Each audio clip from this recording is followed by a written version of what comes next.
Habari gani Mwelekeo TV, kama ni mara yako ya kwanza tafadhali subscribe na turn on notification. Karibu katika ulimwengu wa siasa. Jina langu Mwelekeo TV. Rais wa Jamhuri ya Muungano wa Tanzania Samia Suluhu Hassan amemkumbuka mwanzilishi wa Chama cha Demokrasia na Maendeleo Chadema ambaye ni Mzee Edwin Mtei.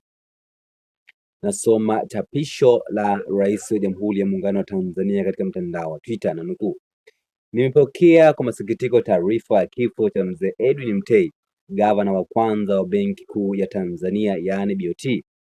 Mzee Mtei atakumbukwa kwa mchango wake muhimu wake katika ujenzi wa taifa letu, hususan katika kuimarisha misingi na mipango kiuchumi, fedha na demokrasia. Ninatoa pole kwa familia, ndugu, jamaa na marafiki na wote walioguswa na msiba huu. Mwenyezi Mungu ailaze roho yake mahali pema peponi. Amina.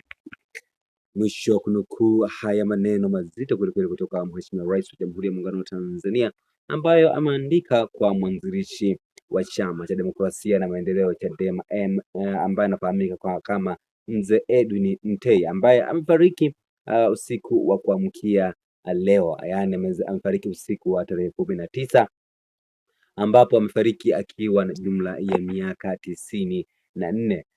Kama ni mara yako ya kwanza tafadhali subscribe na turn on notification, lakini pia unaweza ukatoa pole hapo kwa mwanzilishi wa Chama cha Demokrasia na Maendeleo Chadema, ambaye ni Mzee Edwin Mtei.